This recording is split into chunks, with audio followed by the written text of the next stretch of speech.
දේශනා කරන්න යන්නේ இன்று நான் பிரசங்கிக்க போவது පොරොන්දු දේශය නැමැති ස්වර්ගය තුලට ඇතුල් වෙන්න வாக்குத்தத்த அல்லது பொருத்தனை தேசமாகிய பரலோகத்திற்குள் பிரவேசிப்பதற்கு සභාව කළ යුත්තේ කුමක්ද කියන එකයි.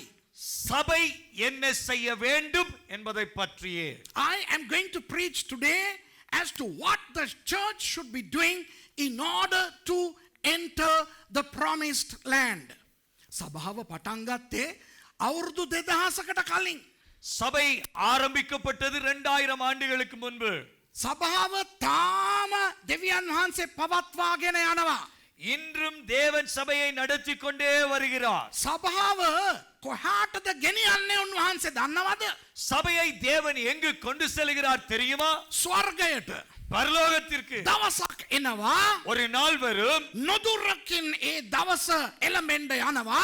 யாரும் அறியாத அந்த நாள் வரப்போகிறது. එදා දෙවියන් වහන්සේ මේ මුළු ලෝකෙම තිබෙන උන්වහන්සේගේ සභාව ඔසවා ගන්න යනවා ස්වර්ගයට. அன்றைய நாள் தேவன் முழு உலகத்தில் இருக்கிற தன் சபையை எடுத்துக்கொள்ள போகிறார். The church has been in existence for the past 2000 years, and in the near future the Lord is going to rapture his church and take the church to heaven. එහෙමනම් දැන් අපි ඉන්නේ කොතනද දන්නවද? அப்படியானால் இன்று நாம் எந்த இடத்தில் நிற்கிறோம்? ස්වර්ගයට යන්න ඔන්න මෙන්න සිටින්නේ. பரலோகத்திற்கு போவதற்கு இதோ அதோ என்று நாம் இருக்கின்றோம். So we are on the verge of entering heaven. සමහර විට சில வேளை අපි මෙතන ඉන්න සමහරු ජීවතුන් අතර ඉඳද්දිම සභාව ඔසවා ගැනීම සිදු විය හැකි. இந்த இடத்தில் இருக்கிற உங்களில் சிலர் உயிரோடு இருக்கும் பொழுதே சபை எடுத்துக்கொள்ளப்படுகின்ற சூழ்நிலை நேரிடலாம். I believe that some of us in this hall are going to be alive when the rapture of the church takes place. Okay? Then Bible තියනවා இப்பொழுது வேதாகமத்தில் இருக்கிறது සංකේත அடையாளமாக அடைமொழியாக. Now the Bible contains symbolism. බයිබලේ තියෙන හැම දෙයක්ම සංකේත නෙවෙයි. තේරෙනවද? வேதாகமத்தில் இருக்கின்ற எல்லாமே அடைமொழியாக அடையாளமாக பேசப்படவில்லை. හැබැයි සමහරක් දේවල් මේ සංකේතාත්මක දේවල්. ஆனால் சிலவைகள் அடையாளமாக பேசப்பட்டிருக்கிறது. You know, the Bible, everything in the Bible is not a symbol, but there is ample presence of symbols in the Bible. දැන් උදාහරණයක් දෙන්නම්කෝ. இப்பொழுது உதாரணத்தை சொல்கிறேன். බයිබලේ තෙල් කියලා එන හැම තැනම එක සංකේතයක් නෙවෙයි. இப்போ வேதாகமத்திலே எண்ணெய் எண்ணெய் என்று சொல்லி வருகின்ற எல்லாமே எண்ணெயே அடையாளப்படுத்தவில்லை. තුවාලෙට තෙල් ගහපන් කියනකොට காயத்திற்கு எண்ணெய் பூசுங்கள் என்று சொல்லுகிற பொழுது ඒකට ආත්මික අර්ථ නැහැ. அதற்கு ஆவிக்குரிய அர்த்தம் இல்லை. තුවාලේ තෙල් ගහපන් එච්චරයි. காயம் காயம் எண்ணெய் எண்ணெய் பூசு என்றால் பூசு. Now when the Bible tells that you should apply oil on your wound, it's a wound, it's oil you got to apply, no symbols. Okay? හැබැයි සමහර අවස්ථාවන් වල ஆனால் சில சமயங்களிலே තෙල් කියලා කියනකොට ඒක පෙන්වන්නේ සුදාත්මයන්න් වහන්සේව.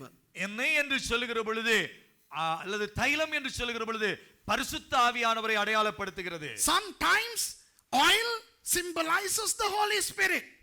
ඔන්න තව උදාහරණයක් දෙන්නම්. இன்னும் ஒரு உதாரணம் சொல்கிறேன். ගින්දර කිව්වනම් අය ගින්දර තමයි. நெருப்பு என்று சொன்னால் நெருப்பு தான். ගින්දරපත් වුණා, ලැබුගිනි ගත්තා, ගින්දර. நெருப்பு பற்றி எரிந்தது, அக்கினி எரிந்தது, காடு எரிந்தது, அக்கினிதான். මේ පදයට අනුව இந்த வார்த்தையின்படி එක රාජාවලිය 18:38 ஒன்று ராஜாக்கள் 18:38 வசனத்திலே අහසෙන් ගින්දරාව කියන්නේ ඇත්තටම අහසෙන් ගින්දරාවා. வானத்திலிருந்து அக்கினி இறங்கியது என்று சொன்னால் அக்கினி தான் அங்கே இறங்கியது. Another example is fire. According to this verse, 1 Kings chapter 18 and verse 38, when fire fell from the sky, it's real fire which fell and it burned everything. So sometimes when you see fire, it's fire. හැබැයි ක්‍රියා දෙකේ ஆனால் அப்போஸ்தலர் நடவடிக்கைகள் அப்போஸ்தலர் 2ஆம் அதிகாரத்திலே මේ අය මත ගින්දර වැටුණා ඒගොල්ලෝ අන්‍ය භාෂාව කතා කරා කියලා කියද්දී அவர்கள் மேலே அக்கினி வந்து இறங்கியது, அவர்கள் அந்நிய பாஷையில் பேசினார்கள் என்று சொல்லும் பொழுது ඇත්තට ඇත්ත ගින්දර වැටුන්නේ නැහැ. එහෙමනම් උන් ඔක්කොම මැරෙනවා. அங்கே உண்மையாகவே அக்கினி வரவில்லை, வந்திருந்தால் அவர்கள் எரிந்து செத்திருப்பார்கள். එතන ගින්දර සංකේතවත් කරන්නේ සුදාත්මයන් වහන්සේව. அந்த இடத்திலே அக்கினி அல்லது நெருப்பை அடையாளப்படுத்துவது பரிசுத்த ஆவியானவருக்கு. But in Acts chapter 2, when in the upper room the fire fell on them and they spoke in tongues, it was not real fire, it was a symbolic expression to the Holy Spirit. ඒ වගේ அது போல ඇත්තටම මිසර දේශයෙන් ඊශ්‍රායල්වරු පිටත් වෙලා කාන්තාරයේ අවුරුදු 40ක් ගමන් කරගෙන ආවා. எகிப்திலிருந்து இஸ்ரவேலர்கள் புறப்பட்டு வெளியே வந்து 40 ஆண்டுகள் வனாந்தரத்திலே பயணித்தார்கள். ඊට පස්සේ යෝර්දාන් ගඟ පහු කරගෙන පොරොන්දු දේශය තුලට ඇතුල් වුණා. அதன் பின்பு யோர்தானை கடந்து வாக்குத்தத்த தேசத்திற்குள் வந்தார்கள். ඒක ඇත්තට සිදු වුණ කතාවක්. இது உண்மையாய் நடந்த கதை சம்பவம். When the people of Israel left Egypt and traveled through the wilderness for 40 years, and then when they crossed the river Jordan into the promised land, those things truly happened. Okay?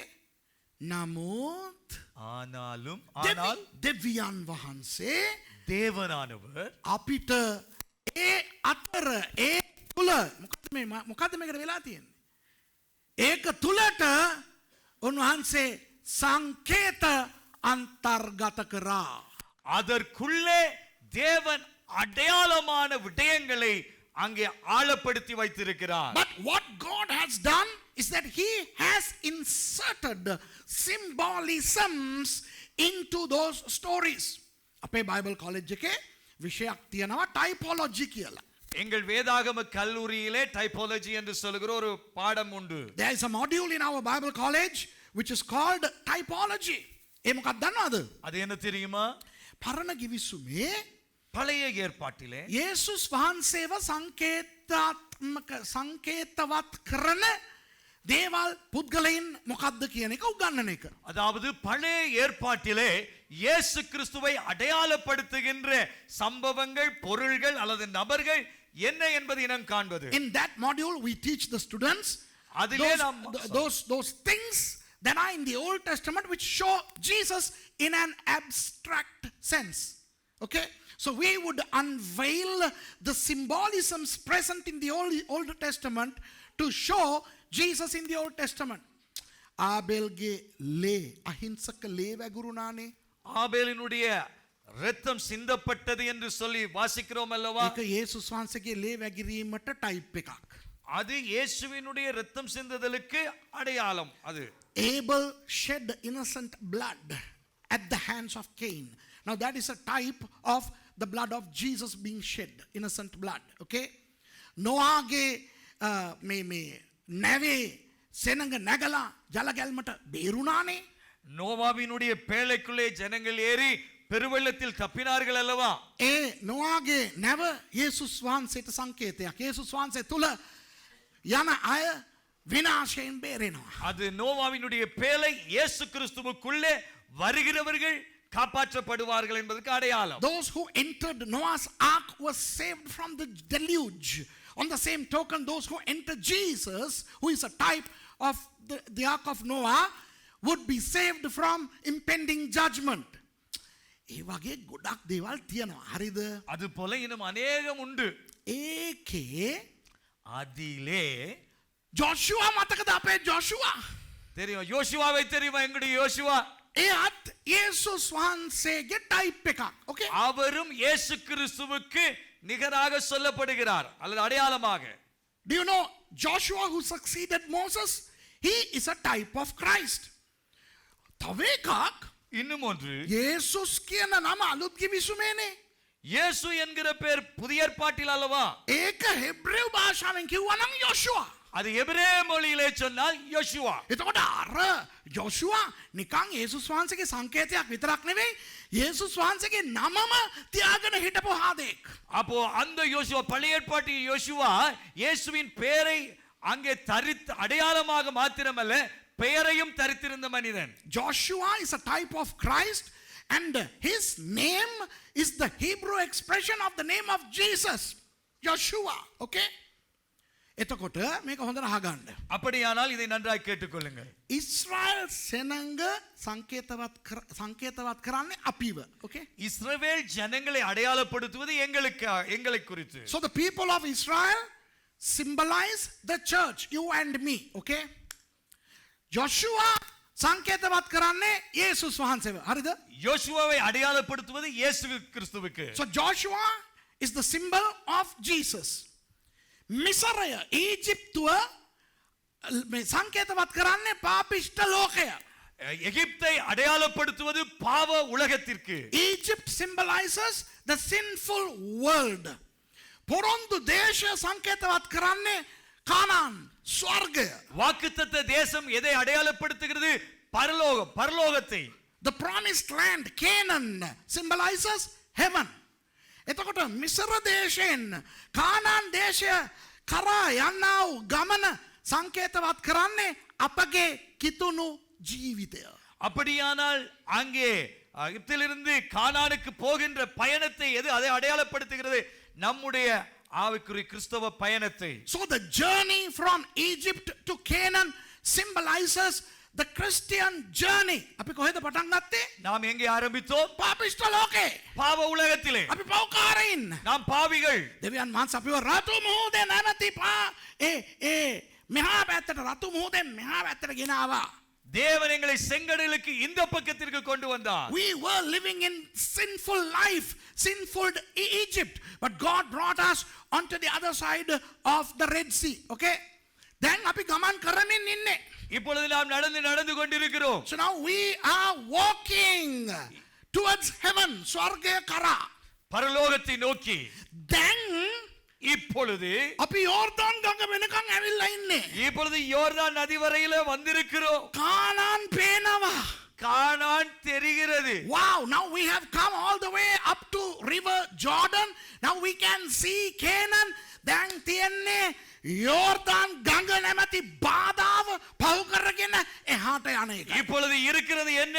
யோர்தான் என்கிற தடையை தாண்டி அங்கே போவது So மாத்திரமே. now we have to cross the river Jordan and go into Canaan. Who is going to take us? අපිව කවුද ගෙනියන්න යන්නේ? யார் எங்களை கொண்டு போக போவது? යේසුස් වහන්සේ. இயேசு கிறிஸ்து. අරගොල්ලන්ව ගෙනෙච්චේ ජෝෂුවා. அவர்களை கொண்டு போனது யோசுவா. අපිව ගෙනියන්නේ යේසුස් වහන්සේ. எங்களை கொண்டு போக போவது இயேசு. Jesus is going to take us. Joshua took the people of Israel into Canaan and Jesus is going to take us into Canaan. Then இப்போது ඒගොල්ලෝ ගාව තිබ්බා ගිවිසුම් පෙට්ටිය මතකද? அவர்களிடத்தில் இருந்தது உடன்படிக்கை பெட்டி. ஞாபகம் உண்டா? They had the Ark of the Covenant. Do you remember? Now what does that symbolize? ඒක සංකේතවත් කරන්නේ මොකද්ද? அது எதை அடையாளப்படுத்துகிறது? දෙවියන් වහන්සේගේ වචනය. அப்படியானால் தேவனுடைய வார்த்தையை. මොකද ගිවිසුම් පෙට්ටිය. அதாவது உடன்படிக்கை பெட்டி. පරණ සහ අලුත් ගිවිසුම් පෙට්ටිය. හරිද? பழைய புதிய ஏற்பாடு அல்லது உடன்படிக்கை. Okay, the Ark of the Covenant or the Ark of the Testament. We have the Old and the New Testaments. So this is our Ark of the Covenant. මේක තමයි අපේ ගිවිසුම් පෙට්ටිය. හොඳේ? இதுதான் எங்களுடைய உடன்படிக்கை பெட்டி. ලෙවිවරු හිටියා. லேவியர்கள் இருந்தார்கள். කවුද ලෙවිවරු? யார் இந்த லேவியர்கள்? ඒගොල්ලෝ තමා පූජකවරු. அவர்கள் தான் ஆசாரியர்கள். ඒගොල්ලෝ තමා අද අපේ පාස්ටර්ලා. அவர்கள் தான் இன்றைக்கு நம்முடைய பாஸ்டர்கள். They had Levites who were priests, and priests or the Levites symbolize the pastors. එහෙමනම් அப்படியானால் අපේ කතාවේ எங்களுடைய கதையிலே ඉස්රායල් සෙනඟ இஸ்ரவேலர்கள் අපි. நாம். So in our story, the people of Israel are us. Joshua, යේසුස් වහන්සේ. யோசுவா இயேசு கிறிஸ்து. Joshua is Jesus. The Ark of the Covenant is the Bible. ගිවිසුම් පෙට්ටිය තමයි වචනය. உடன்படிக்கை பெட்டிதான் கர்த்தருடைய வார்த்தை, வேதாகமம். ලෙවිවරු තමයි දේවගැතිවරු. லேவியர்கள் தான் பாஸ்டர்மார்கள் அல்லது போதகர்கள், The மேய்ப்பர்கள். Levites are the pastors. Okay? Right? சரியா? කොහොමද තේරෙනවද? புரிந்ததா? ඉස්රායල් සෙනඟ කවුද? இஸ்ரவேலர்கள் யார்? අපි. நாங்கள். We are the Israelites. நாங்கள் இஸ்ரவேலர்கள். Joshua කවුද? யார் யோசுவா? යේසුස් වහන්සේ. இயேசு கிறிஸ்து. Joshua is Yeshua, Jesus. Okay? එතකොට ගිවිසුම් පෙට්ටිය මොකද්ද? அப்பொழுது உடன்படிக்கை பெட்டி என்ன? What is the ark of the covenant? The Bible. வேதாகமம். பரிசுத்த வேதாகமம். බයිබලය. Bible. ලෙවිවරු කවුද? லேவியர்கள் யார்? Who are the Levites? Pastors. பாஸ்டர்கள். දැන් මෙතන ඉන්න ලෙවිවරු අත උස්සන්න இங்க මම. இருக்கிற லேவியர்கள். மேய்ப்பர்கள், லேவியர்கள். பாஸ்டர்கள், லேவியர்கள் கை வைத்துங்கள். Levites, put your hand up. දාපන් ලේවියා අත. වෙන කවුද? Right. Okay. දැන් අපි දේශනාවට යමු. இப்போ பிரசங்கத்திற்கு போவோம். Joshua 3 වෙනි පරිච්ඡේදයට පෙරලා ගන්න. யோசுவா 3ஆம் அதிகாரத்திற்கு நாம் திருப்பிக் Let's கொள்வோமாக. turn to Joshua. Now look. இப்ப There பாருங்க. are those who belong to some other church. දැන් වෙන සභාවකට අයිති අය මෙතන ඉන්නවා. இந்த இடத்திலே வேறு சபைகளுக்கு உரித்துடையவர்கள் இருக்கிறீர்கள், அங்கத்துவமானவர்கள் இருக்கிறீர்கள். ඒ සභාවේ ඉස්රායෙල් වරු තමා ඔබ. அந்த சபையின் இஸ்ரவேலர்கள் தான் நீங்கள். ඒ නිසා දෙවියන් වහන්සේ කියන එක ඔබත් අහගෙන ஆகவே தேவன் சொல்லுகிறதை நீங்களும் செவிமடுத்து ඒකට අදාළ කටයුතු කරන්න. அதற்கு ஏற்றவண்ணமாய் செயல்படுங்கள். වැඩසටහන් බලන අයටත් මම කියන්නේ ඕක තමයි. இந்த நிகழ்ச்சியை பார்க்கிற உங்களுக்கும் இதைத்தான் சொல்லுகிறோம். දැන් ලයිව් යනවා නේද? ලයිව් යනවා නේද? இப்பொழுது நேரடி ஒளிபரப்பு செய்யப்படுகிறது அல்லவா? දැන් බලන් ඉන්න කට්ටියට කියන හොඳට අහගන්න. මේක අපේ සභාවට විතරක් නෙවෙයි හැම සභාවකටම හැම இப்பொழுது நேரடி ஒளிபரப்பிலே பங்கு பெறும் உங்களுக்கும் இதை சொல்லுகிறோம். Right now I think we are on live. We are live, okay? So many people are watching from all over the world. This message is for everybody. මේ දේශනාව හැම කෙනාටමයි. ලෝකේ ගොඩාක් දෙනෙක් දැන් බලන් ඉන්නවා මේ අවස්ථාවේ. இந்த செய்தி உலகத்தில் இருக்கிற எல்லாருக்கும் அநேகர் இப்பொழுது பார்த்து கொண்டிருக்கிறார்கள். Okay, then Joshua 3ට අපි යමු. Ruth, you need to get ready to read. Mahesh in Sinhala and Pastor Gajendran Demala. Okay. Right. ඔන්න 3 වෙනි පදය කියවමු. Joshua 3:3 කියවමු. யோசுவா 3ஆம் அதிகாரம் 3ஆம் வசனத்தை வாசிக்கலாமாம். සෙනගට කතා කොට නුඹලාගේ දෙව් ස්වාමින් වහන්සේගේ ගිවිසුම් පෙට්ටියත් ලෙවිවරුන් වූ පූජකයන් එය ගෙන යනවත් නුඹලා දකින විට නුඹලාගේ ස්ථාන වලින් පිටත්ව ඒ පස්සේ යන්න. ஜனங்களை நோக்கி நீங்க வாசிங்க. ஜனங்களை நோக்கி நீங்கள் உங்கள் தேவனாகிய கர்த்தருடைய உடன்படிக்கை பெட்டியையும் அதை சுமக்கிற லேவியராகிய ஆசாரியர்களையும் கண்டவுடனே நீங்களும் உங்கள் இடத்தை விட்டு பிரயாணப்பட்டு அதற்கு பின் செல்லுங்கள். And they commanded the people, saying, when ye seek the ark of the covenant of the Lord your God, and the priests the Levites bearing it, then ye shall remove from your place and go after it. பல்லவனி பணியுடைய அது முதலாவது செய்தி இன்றைக்கு ඇදහිල්ලිවන්තයින් වන ඔබට விசுவாசிகளாகிய உங்களுக்கு the first command is to the believers of any church. Okay? කොයි සභාවේ වුණත් මට ප්‍රශ්නයක් නැහැ. எந்த சபையிலாயிருந்து வந்திருந்தாலும் எனக்கு பிரச்சனை இல்லை. ඇදහිල්ලිවන්තයිනේ අහගන්න 2019 දී දෙවියන් වහන්සේ ඔබට මොනවද කියන්නේ කියලා. விசுவாசிகளே கேட்டுக்கொள்ளுங்கள், 2019 கர்த்தர் உங்களுக்கு என்ன சொல்லுகிறார் என்று. What is God telling you in 2019? කියනවා சொல்லுகிறார், දෙවියන් වහන්සේගේ ගිවිසුම් පෙට්ටිය නැමැති වචනයද கர்த்தருடைய உடன்படிக்கை பெட்டி ஆகிய வார்த்தை ඒක දේව ගැතිවරු වන ලෙවිවරු උස්සනකොට அதை லேவியராகிய மேய்ப்பர்கள் போதகர்கள் சுமக்கின்ற பொழுது ඔබේ ස්ථානයෙන් නැගිට පිටත් වෙන්න. உங்கள் ஸ்தானத்திலிருந்து எழுந்து பின் செல்லுங்கள். When you see the pastors who are Levites take the ark of the covenant, the word of God, you better get up from your places and start moving forward. ඇදහිලිවන්තයිනි விசுவாசிகளே, ඔගොල්ලන්ගේ ව්‍යාපාර කරන්න. உங்கள் வியாபாரங்களை நடத்தி செல்லுங்கள். ඔගොල්ලන්ගේ කඩවල බිස්නස් කරන්න. உங்கள் கடைகளில் வியாபாரம் பண்ணுங்கள். රැකියාවට යන්න. தொழிலுக்கு செல்லுங்கள். ළමයි ඉස්කෝලේට යන්න. பாடசாலை மாணவ பிள்ளைகளே பாடசாலைக்கு செல்லுங்கள். ඒ සේරම කරන්න. இவை எல்லாவற்றை செய்யுங்கள். හැබැයි දැන් පටන් ஆனால் இன்று முதல், இப்பொழுது முதல் ඔබගේ සභාවේ உங்கள் சபையிலே දෙවියන් වහන්සේගේ වචනය උගන්වන වැඩසටහන් දේව ගැතිවරු දානකොට உங்கள் சபையிலே போதகர்கள் வார்த்தையை கற்றுக் கொடுக்கின்ற நிகழ்ச்சிகளை போடுகிற பொழுது මෙහෙම බූරෝ වගේ ඉඳගෙන ඉන්න එපා. இப்படி கழுதைகளாக அமர்ந்திருக்க வேண்டாம். මට බිස්නස් තියනවා. எனக்கு வியாபாரம் இருக்கிறது, මට රස්සාවට යන්න තියනවා. எனக்கு தொழிலுக்கு போக வேண்டும், මට ඉස්කෝලේට යන්න எனக்கு තියනවා. பாடசாலை போக வேண்டும், මට නැන්දම්මලව බලා ගන්න තියනවා. எனக்கு மாமியை பார்த்து கொள்ள வேண்டும். මෙහෙම ඉඳගෙන ඉන්න එක ඇති. இப்படியாக இருந்து கொண்டு இருந்தது போதும். ඇදහිලි වන්තේනි නැගිටින්න. விசுவாசிகளே எழுந்திருங்கள். නැගිට වචනය දේශනා කරන ඔබගේ දේව දාසයා පස්සෙන් යන්න. எழுந்து வார்த்தையை பிரசங்கிக்கிற போதகருக்கு பின்னால் செல்லுங்கள். It is all right for you to get involved in your businesses, your enterprises, your schools, your jobs. But from today, when your church starts to teach, when your pastors have teaching programs, get up and go and attend those because the time is nigh. මොකද කාලය ළඟට ඇවිල්ලා තියෙන්නේ. ஏனென்றால் காலம் நமக்கு சமீபமாய் வந்துவிட்டது. ගොඩාක් ඕගොල්ලෝ කරලා ඇත්තේ මොනවද දන්නවද? நீங்கள் அநேகமாக என்ன செய்திருப்பீர்கள் தெரியுமா? ඉරිදාට යන්නම මට හම්බෙන්නේ නැහැ. எனக்கு ஞாயிற்றுக்கிழமையே போக கிடைக்காது. මම එන්නේ පුදුම සටනක් දීගෙන. நான் பெரிய போராட்டம் போராடி வருகிறேன். ඒ අපිට පල්ලිය කියලා ඕක පස්සෙන් යන්න පුළුවන් ඈ. அதுக்கு பிறகு சர்ச் அங்க போயலுமாக்கும். හම්බ කරලා මොනවද දැක්කේ තමුන්? சம்பாதித்து சம்பாதித்து என்னத்தை கண்டீர்கள்? අරෙන් හම්බ කරලේවා මෙහෙන් යනවා. அங்கே சம்பாதிக்கிறது இங்கே போகிறது. නෑ පාස්ටර් ඔක්කොම ගියේ නෑ.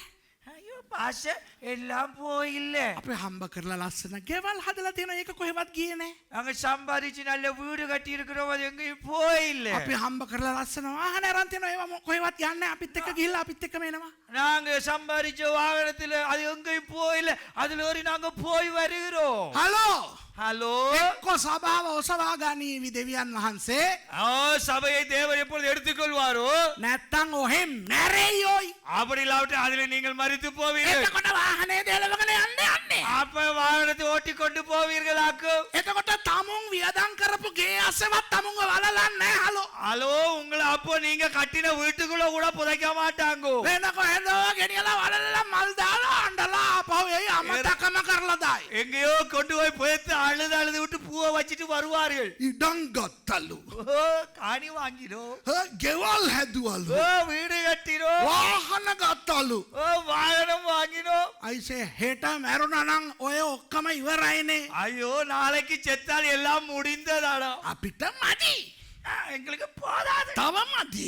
இன்னும் போதாது. තව තට්ටුවක් ගහපන්. இன்னொரு தட்டு, තව කාමරයක් ගහපන්. இன்னொரு அறை, තව බයික් එකක් ගනි. இன்னொரு பைக், තව හම්බ කරපන්. இன்னும் சம்பாதி, තව ෆික්සඩ් ඩිපොසිට් එකක් இன்னும் දාපන්. Fixed deposit. හම්බ කරලා හිටියා ඇති හම්බ කරන්න මේ අවුරුද්දේ. சம்பாதித்து சம்பாதித்து முடிந்தது. சம்பாதியுங்கள் இந்த வருடத்திலும். මේ සමහරව හම්බ කරේ කොහොමද දන්නවද? சிலர் சம்பாதித்து எப்படி தெரியுமா? ඉරිදාටත් පරක් වෙලා යන්නේ. ஞாயிற்றுக்கிழமை பின் நேரம் சென்று தான் வருவது. සර්විස් එක ඉවර වෙන එක බලාගෙන කඩාගෙන දුවනවා බිස්නස් එක. ஆராதனை முடிகிறத பார்த்து எப்படா ஓடுறதுன்னு பார்த்து கொண்டு පාන්දර නැගිටලා දුවනවා සල්ලි හම්බ කරන්න. அதிகாலையில் எழும்பி காசு சம்பாதிக்க ஓடுவார்கள். සල්ලි හම්බ කරලා එම්බත් වෙලා ගෙදරට එන්නේ. ஆக சம்பாதிச்சு சம்பாதிச்சு சாஞ்சு போய் களைச்சு போய் விட்டு வருவார்கள். ඒ අසන්න බදාද බයිබල් ස්ටඩියක් තියනවා කිව්වනම් යන්න පුළුවන්ද ඔයාම හිතන්න. அதுக்குள்ளே புதன்கிழமை ஒரு வேதாகம படிப்பு போக முடியுமா? அதுக்கு දෙවියන් වහන්සේ කියනවා கர்த்தர் சொல்லுகிறார், ඕම ඉඳගෙන හිටියා ඇති. அப்படி இருந்தது போதும். නැගිටින්න. எழுந்திருங்கள். මොකටද නැගිටින්නේ? எதற்கு எழுந்திருக்க வேண்டும்? තව හම්බ කරන්න නෑ ඔයි. இன்னும் சம்பாதிப்பதற்கு அல்ல. ඔබගේ නායකයින් වචනය ඔස්සවන වෙලාවේ ඉගෙන ගන්න පැනගෙන දුවන්න. உங்கள் தலைவர்கள் வார்த்தையை கற்றுக் கொடுக்கிற பொழுது துள்ளி துள்ளி அதை கற்றுக்கொள்ள ஓடுங்கள். It is enough being stagnated in one place. Get up and go pursue after learning the word of God, word of the Lord. You know, whatever we earn, we build are temporal. when we go, we are not going to take any of those. So let's earn what we need, but let's start to get up and follow the word of God. තේරෙනවද? ඒක තමයි දෙවියන් වහන්සේ ඉස්සල්ලා ඔයගලන්ට කියන අනය. புரிந்ததா? இதுதான் தேவன் முதலாவது உங்களுக்கு சொல்லுவது. බිස්නස් කරන්න එපා කියන්නේ. நான் உங்களை வியாபாரம் செய்ய வேண்டாம் என்று சொல்லவில்லை. රස්සාවට යන්න එපා කියන්නේ. தொழிலுக்கு போக வேண்டாம் என்று சொல்லவில்லை. ඉස්කෝලේට යන්න එපා කියන්නේ. பாடசாலைக்கு போக வேண்டாம் என்று சொல்லவில்லை. හැබැයි අදින් පස්සේ ඕවා දෙවියන් වහන්සේගේ වචනය ඔබ ඉගෙන ගන්නවට බාධාවක් කරගන්න එපා. ஆனால் இன்றைக்கு பின்பு அவற்றை தேவனுடைய வார்த்தை கற்றுக்கொள்ள ஒரு தடைக்கல்லாக வைத்துக் கொள்ள வேண்டாம். It's okay for you to go for work, go to school, do your businesses, but don't let those things come between you and learning of the word. ඔක තමයි පළවෙනි එක දෙවියන් වහන්සේ කියන්නේ. இதுதான் முதலாவது கர்த்தர் சொல்லுகிறது. දෙවෙනි එක දෙවියන් වහන්සේ කියන්නේ இரண்டாவதாக கர்த்தர் சொல்லுகிறார். පස්වෙනි පදය. පස්වෙනි පදය. ஐந்தாவது வசனம். The second thing God is telling us is in verse 5. ஐந்தாம் வசனம். யோசுவா ஜனங்களை நோக்கி உங்களை பரிசுத்தம் பண்ணிக்கொள்ளுங்கள், நாளைக்கு கர்த்தர் உங்கள் நடுவிலே அற்புதங்களை செய்வார் என்றான். යෝෂුවාද හෙට ස්වාමීන් වහන්සේ නුඹලා අතරේ පුදුම දේ කරන්නට යන නිසා පවිත්‍ර වෙන්නයි සෙනඟට කීවේය. And Joshua said unto his people, Sanctify yourselves, for tomorrow the Lord will do wonders among you.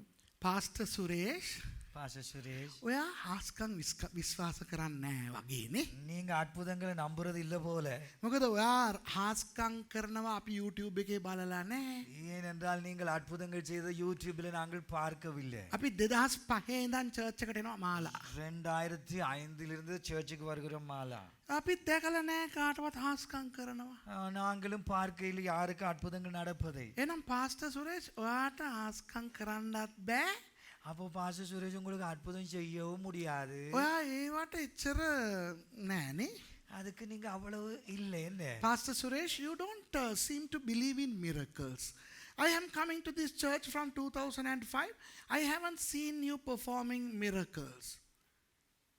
එහෙම හිතන අයට මං කියන්නේ அப்படி நினைக்கிறவர்களுக்கு சொல்லுகிறேன், හැම මොහොතෙම මම ජීවත් වෙන්නේ හාස්කම් වලින්. ஒவ்வொரு நேரமும் நான் வாழ்வது அற்புதத்திலே. භයානක හාස්කම් දෙවියන් වහන්සේ මටත් කරනවා, මං තුලිනුත් කරනවා, අපේ සභාවෙත් කරනවා. බොහෝ අය දන්නේ නැහැ මොකද අපි පෙන්වන්නේ. பயங்கரமான அற்புதங்களை தேவன் எனக்கு செய்திருக்கிறார், எனக்கூடாக மற்றவர்களுக்கு செய்திருக்கிறார், இந்த சபை மக்களுக்கும் செய்திருக்கிறார். பிரச்சனை என்னவென்றால் அதை நாங்கள் பிரசித்தப்படுத்தி காண்பிப்பதில்லை.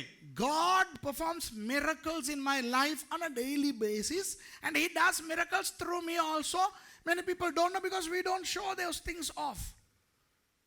හැබැයි ஆனால் 100% හාස්කම් කරන දෙවියන් වහන්සේවයි මම විශ්වාස කරන්නේ. 100% அற்புதங்களை செய்கிற தேவனை தான் நான் விசுவாசிக்கிறேன். අදත් යේසුස් වහන්සේ එදාට වඩා හාස්කම් කරගෙන ඉන්නවා. அன்றைக்கு விட இன்றைக்கும் இயேசு அற்புதங்களை செய்து கொண்டிருக்கிறார். My Jesus is still in the business of performing miracles more than those days. Right? Our God is a miracle working God. මෙතන කවුද කාටද කතා කරන්නේ? දැන් අපි කියපු පදේ.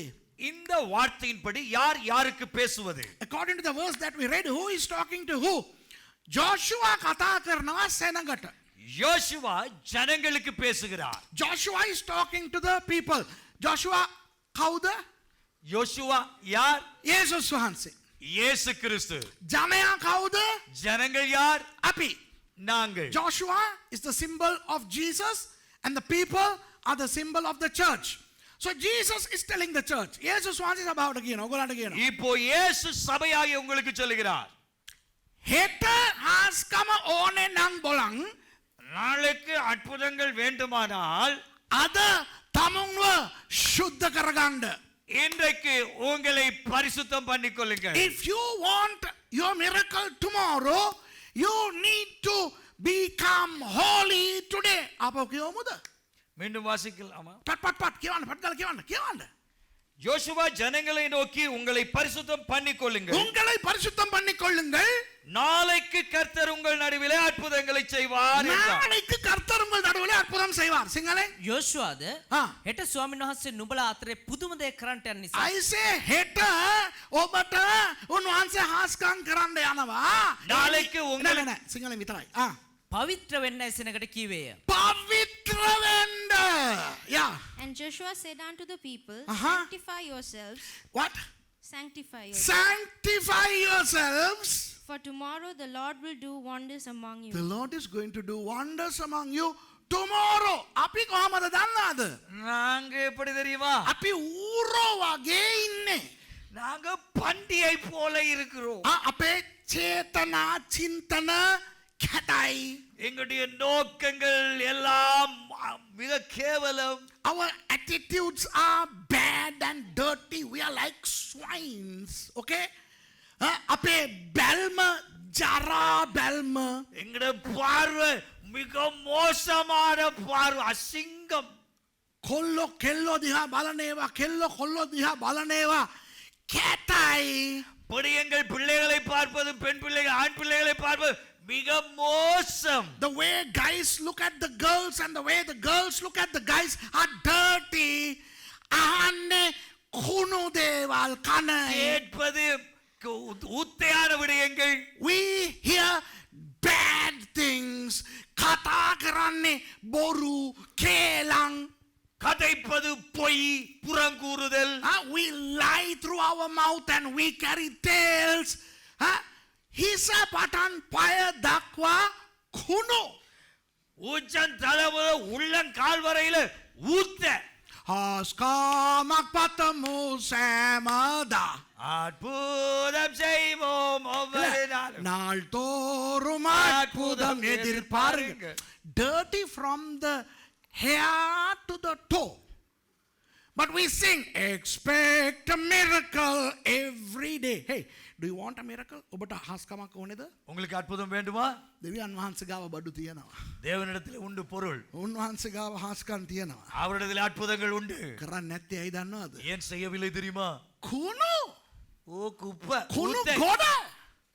குப்பை தொட்டி. God has enough, more than enough miracles. But we are dirty. So what is Jesus telling us? යේසුස් මොනවද කරන්නේ? அப்படியானால் இயேசு என்ன சொல்லுகிறார்? හෙට හාස්කම ඕනේ නම් நாளைக்கு அற்புதம் வேண்டுமானால் අද පිරිසිදු වියන්. இன்றைக்கு பரிசுத்தம் பண்ணிக்கொள்ளுங்க. අනිද්දා හාස්කම ඕනේ නම් நாளை மறுதினம் அற்புதம் வேண்டுமானால் හෙට පිරිසිදු වියන්. நாளைக்கு பரிசுத்தம் பண்ணிக்கொள்ளுங்க. කවදාද උඹට හාස්කම ඕනේ? உனக்கு எப்பொழுது அற்புதம் வேண்டும்? ඊට කලින් දවසේ පිරිසිදු වියන්. ඊට කලින් දවසේ පිරිසිදු වියන්. அதற்கு முந்தின நாளிலே பரிசுத்தப்படுத்திக் கொள்ளுங்கள். මෙයාට ඇහෙනවා පිස්සු කෙලපන් කියලා කිව්වා වගේ. ඒක මොනවා කරන්නද? So God is saying, if you want your miracle tomorrow, sanctify yourselves today. If you want your miracle the day after tomorrow, sanctify yourself tomorrow. අපේ ජීවිතේ හැමදාම හස්කම් ඕන නම් எங்கள் வாழ்க்கையில ஒவ்வொரு நாளும் அற்புதங்கள் வேண்டுமானால் ඊට කලින් දවස අපිව පිරිසිදු කරගෙන. அதற்கு முந்திய நாளில் எங்களை பரிசுத்தம் பண்ணிக்கொள்ள வேண்டும். So if we want miracles on a daily basis in our lives, we need to sanctify ourselves the days before the days when we need the miracles. එහෙමනම් අපි නිතරම කොහොමද ජීවත් වෙන්න ඕනේ? அப்படியானால் நாங்கள் எப்படி வாழ வேண்டும்? நித்தமும் නිතරම පසුතැවිලි වෙමින්, පිරිසිදු වෙමින්, ශුද්ධ වෙමින්, වර්ධනය වෙමින් පවතින්න ඕනේ. அப்படியானால் நாம் நித்தமும் மனம் திரும்பி பரிசுத்தமாகி வளர்ந்து வாழ வேண்டும். So if we need miracles every day, we need to live a life of repentance daily. දැන් සමහර උගන්වනවා හොරු උගන්වනවා මෙන්න මෙහෙම. சில கல்வர்கள் இப்படி கற்றுக் கொடுக்கிறார்கள். திருடர்கள். YouTube වල තියනවා මේවා. இது யூடியூப்களில் இருக்கிறது. හැමදාම පසුතැවිලි වෙන්න ඕනේ. எந்த நாளும் மனம் திரும்ப தேவையில்லை. යේසුස් වහන්සේ හැම පාපයක් නිසාම මැරුණානේ. இயேசு எல்லா பாவத்திற்காக மரித்து விட்டாரே. ඒ නිසා ඔබ හෙට කරන්න යන පාපෙටත් උන්වහන්සේ එදා මැරුණ නිසා ඔය හැමදාම පසුතැවෙන්න ඕනේ නැහැ චූන් එකේ ජීවත් වෙන්න. ஆகவே நாளை தினம் நீ செய்ய போகிற பாவத்திற்கு இயேசு மரித்து போட்டபடினாலே நீ நாளை மனம் திரும்ப வேண்டியது நீ விரும்பினபடி வாழலாம். බොරු போய் පරිස්සම් වෙන්න. எச்சரிக்கையாயிருங்கள். අපි ගැලවීම ලැබලා හිටියට நாம் ரட்சிக்கப்பட்டிருந்தாலும் අපි කරන වැරදි වලට අපි සමාව ඉල්ල දිනපතා පිරිසිදු වෙමින් පවතින්න ඕනේ. நாம் செய்கிற தவறுகள் பாவங்களுக்கு அனுதினமும் மனம் திரும்பி பரிசுத்தமாய் வாழ வேண்டும். They say Jesus died for you a long time ago, so he cleansed all your sins, even the sins that you are going to commit. You know, he forgave all of them, so you don't have to repent all the time. That's a lie of the devil. Yes, we are saved, but we need to live a life of repentance on a daily basis. ඊට පස්සේ அதன் பின்பு හයවෙනි පදේ ජොෂුවා දැන් පහේ කතා කරේ ජොෂුවා සෙනඟට. 5ஆம் வசனத்திலே யோசுவா ஜனங்களுக்கு பேசுகிறார். In verse 5 Joshua is talking to the people, but in verse 6 Joshua is talking to the priests. හයවෙනි පදේ Joshua පූජකවරයන්ට කතා කරනවා. 6ஆம் வசனத்திலே யோசுவா லேவியர்களுக்கு அல்லது மேய்ப்பர்களுக்கு பேசுகிறார். Verse 6 Joshua is talking to the Levites. So now verse 6 Jesus is talking to the pastors. දැන් හයවෙනි පදේ යේසුස් වහන්සේ පාස්ටර්ලාට කතා කරන පාස්ටර්ලා අහගන්න. அப்போ 6ஆம் வசனத்திலே இயேசு பாஸ்டர்மார்களுக்கு பேசுகிறார், கேட்டுக்கொள்ளுங்கள். හැම පාස්ටර් කෙනෙක්ම නැගිටින්න. எல்லா பாஸ்டர்மாரும் எழுந்து නැගිටලා நில்லுங்கள். හිටගන්න. நல்லா எழுந்து நில்லுங்கள். All the pastors get up. Okay? Right. අහගන්න. දැන් කියවන්න. இப்பொழுது வாசிக்கலாம். යෝෂුවා පූජකයන්ට කතා කොට නුඹලා ගිවිසුම් පෙට්ටිය රැගෙන සෙනගට පෙරටුව යන්නයි කීවේය. ඔහු ගිවිසුම් පෙට්ටිය රැගෙන සෙනගට පෙරටුව ගියෝය. හරි. பின்பு யோசுவா ஆசாரியர்களை நோக்கி, நீங்கள் உடன்படிக்கை பெட்டியை எடுத்துக்கொண்டு ஜனங்களுக்கு முன்னே நடந்து போங்கள் என்றான். அப்படியே உடன்படிக்கை பெட்டியை எடுத்துக்கொண்டு ஜனங்களுக்கு முன்னே போனார்கள். And Joshua spake unto the priests, saying, Take up the ark of the covenant, and pass over before the people. And they took up the ark of the covenant, and went before the people. පාස්ටර්ස්ලා අහගන්න. பாஸ்டர்ஸ்மாரை கேட்டுக்கொள்ளுங்கள். අපේ සභාවේ ඉන්න පාස්ටර්ස්ලා විතරක් නෙවෙයි. இந்த சபையில் இருக்கிற பாஸ்டர்மார்கள் மாத்திரமல்ல, බලන ලෝකේ කොහේ ඉඳන් හරි බලන පාස්ටර්ස්ලාත් අහගන්න. உலகத்தில் எந்த மூலையிலிருந்து பார்க்கிற பாஸ்டர்மார் உங்களுக்குமே. Not only the pastors of this church, but those of you who are watching from anywhere in the world. Pastors, listen to this. යේසුස් වහන්සේ තමා සැබෑ පාස්ටර්. இயேசுதான் மெய்யான பாஸ்டர். අපි උන්වහන්සේ යටතේ ඉන්න පාස්ටර්ලා. அவருக்கு கீழே இருக்கிற பாஸ்டர்மார் நாங்கள். Jesus is the true shepherd, the pastor, and we are the assistant pastors of Jesus. And our senior pastor Jesus tells us, අපේ ලොකු පාස්ටර් යේසුස් කියනවා எங்களுடைய பெரிய பாஸ்டர் இயேசு சொல்கிறார், දේවල් දෙකක් කරන්නලු. 2 விடயங்களை செய்யும்படியாக. ගිවිසුම් පෙට්ටිය උස්ස ගන්නලු. உடன்படிக்கை பெட்டியை சுமந்து கொள்ளுங்கள். Number 1, he's saying 2 things. Number 1, carry the ark of the covenant. I say pastorලා பாஸ்டர்மாரே, බයිබලය කියවන්න පටන් ගන්නලා. பைபிளை வாசிக்க ஆரம்பியுங்கள். එතහිලවන්තයෝ බලයි. விசுவாசிகள் பார்ப்பார்கள். පාස්ටර් සුරේෂ්ට පිස්සු හැදිලාද දන්නේ නැහැ. பாஸ்டர் சுரேஷுக்கு பைத்தியம் பிடித்து விட்டதோ. පාස්ටර්ලාට බයිබල් කියවන්න පටන් ගන්නලු. பாஸ்டர்மார் பைபிளை வாசிக்க ஆரம்பிக்க சொல்லுகிறாரே. Believers might think, Pastor Suresh is crazy because Pastor Suresh is telling the pastors to start reading the Bible. Pastorsලා බයිබලේ කියවන්න නැතුවද අපිට දේශනා කරන්නේ? பாஸ்டர்மார் பைபிள் வாசிக்காமலா உங்களுக்கு பிரசங்கிக்கிறாங்க? මම ඔයගලන්ට පණිවිඩයක් දෙන්නද? உங்களுக்கு ஒரு செய்தி சொல்லட்டுமா? ගොඩක් පාස්ටර්ලා බයිබල් කියවන්නේ. அநேக பாஸ்டர்மார் பைபிள் வாசிப்பது இல்லை. Here is news. A lot of pastors don't read the Bible. ගොඩක් පාස්ටර්ලා දේශනා හදන්නේ කොහෙන්ද දන්නවද? அநேக பாஸ்டர்மார் எங்கே இருந்து பிரசங்கங்கள் உருவாக்குகிறார்கள் தெரியுமா? Google. A lot of pastors take their sermons from Google, from the internet. දැන් අපේ උන්ට දන්නවා පාස්ටර්ලාට දන්නවා. எங்களுடைய பாஸ்டர்மாருக்கு தெரியும். ඉන්ටර්නෙට් එකට ගිහිල්ලා ගහන්නයි තියෙන්නේ sermon outlines කියලා. இன்டர்நெட்ல போய் sermon outline என்று அடித்தால் போதும். අම්මා දහස් ගණන් sermon outlines එනවා. ஆயிரக்கணக்கிலே sermon outline அதாவது தலைப்புகள் வருகிறது. If you go to Google and if you type sermon outlines, you can get thousands of sermon outlines. Everything is noted, everything is written down, perfect. These fellows take that and come and preach. ඒකේ දේශනා ලස්සනට ලියලා තියෙනවා. அதிலே பிரசங்கங்கள் அழகாய் எழுதி இருக்கிறது. කරුණු 1 2 3 ලස්සනට දීලා තියෙනවා. அதிலே 1 2 3 என்று சொல்லி குறிப்புகள் அடையாளப்படுத்தப்பட்டதுண்டு. ඒවා තමයි ඇවිල්ලා දේශනා කරන්නේ. அதைத்தான் கொண்டு வந்து பிரசங்கிக்கிறார்கள். සමහර පාස්ටර්ස්ලා බයිබල් කියවන්නේ කොයි අවස්ථාවේද දන්නවද? சில பாஸ்டர்மார் பைபிள் வாசிப்பது எந்த சூழ்நிலையில் தெரியுமா? දේශනා කරනකොට විතරයි. பிரசங்கம் பண்ணும் பொழுது மாத்திரமே. Some pastors read the Bible only when they have to preach, and the Lord says, now enough. ඇති කියලා දෙවියන් වහන්සේ කියනවා. இப்பொழுது கர்த்தர் சொல்கிறார், போதும். Pastors ඇති තමුසලා ජෝගි නැටුවා.